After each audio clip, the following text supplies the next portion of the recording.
அல்லாஹ்வின் தூதர் ஸல்லல்லாஹு அலைஹி வஸல்லம் அவர்கள் ஒரு அழகான பிரார்த்தனை செய்கிறார்கள். அல்லாஹு தஆலா ஒரு பெண்ணுக்கு அருள் புரிவானாக, ஒரு பெண்ணுக்கு அல்லாஹ் ரஹ்மத்து செய்வானாக. அந்த பெண் எப்படியான பெண் தெரியுமா? இரவின் நடுநிசையில் இரா வணக்கத்திற்காக அவள் எழும்புகிறாள். எல்லோரும் தூங்கிக் கொண்டிருக்கிற வேளையில் அல்லாஹ்வை வணங்க வேண்டும் என்ற உணர்வோடு அந்த பெண் எழும்புகிறாள். தஹஜ்ஜுடைய நேரம் எழும்புகிறாள். எழும்புகிற நேரம் தன்னுடைய கணவனை பார்க்கிறாள். அசந்து தூங்கிக் கொண்டிருக்கிறான். அந்த கணவனை தட்டி எழுப்புகிறாள் தொழுவதற்காக.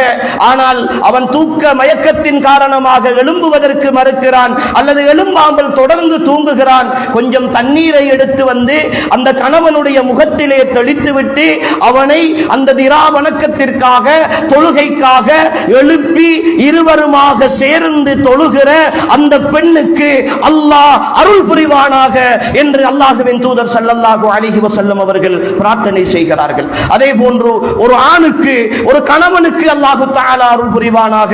இரவு தொழுகைக்காக அவன் எழும்புகிறான். மனைவி தூங்கிக் கொண்டிருக்கிறாள். மனைவியை எழுப்புகிறான். மனைவி எழும்பவில்லை. அந்த பெண்ணுடைய முகத்தில் தண்ணீரை தெளித்து இரா வணக்கத்திற்காக எழுப்புகிற அந்த கணவனுக்கு அல்லாஹ் அருள் புரிவானாக என்று பெருமானார் ஸல்லல்லாஹு அலைஹி வஸல்லம் அவர்கள் அழகான ஒரு பிரார்த்தனை செய்கிறார்கள். அன்புக்குரிய சகோதரிகளே, இந்த பிரார்த்தனை, இந்த அல்லாஹ்வின் தூதருடைய வழிகாட்டல் எங்களுக்கு சில விஷயங்களை கற்றுத் தருகிறது.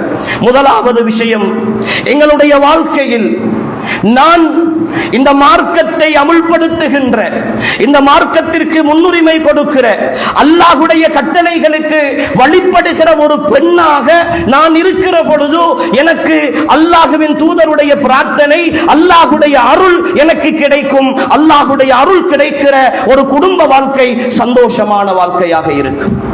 என் கணவன் அப்படியான ஒரு கணவன் எனக்கு அமைந்து விட்டால், அப்படியான ஒரு கணவனை வாழ்க்கை துணையாக பெறுகிற ஒரு பாக்கியம் எனக்கு கிடைத்து விட்டால், என்னுடைய மார்க்க விஷயங்களில், என்னுடைய தீனுடைய காரியங்களில் நான் எதை செய்ய வேண்டும், எதை செய்யக்கூடாது, எது சரியானது, எது பிழையானது என்று எனக்கு வழிகாட்டுகிற, அவனிடத்தில் தவறுகள் இருக்கலாம், அவனிடத்தில் பிழைகள் இருக்கலாம், அவனிடத்தில் குறைகள் இருக்கலாம், அவற்றையும் தாண்டி என்னை சரியாக வழிபடுத்துகிற, நான் தவறுகிற பொழுதெல்லாம் என்னை தட்டி கேட்கிற, நான் பிழை செய்கிற பொழுதெல்லாம் இது பிழை செய்யாதீர்கள், நன்மையின் பக்கம் வாருங்கள் என்று என்னை திருத்துகிற ஒரு கணவன் கிடைப்பானாக இருந்தால் அந்த குடும்ப வாழ்க்கையை அல்லாஹ்வுக்காக சொல்லுகிறோம், அதை விட ஒரு மகிழ்ச்சிகரமான வாழ்க்கை உங்களுக்கு அமைய முடியாது.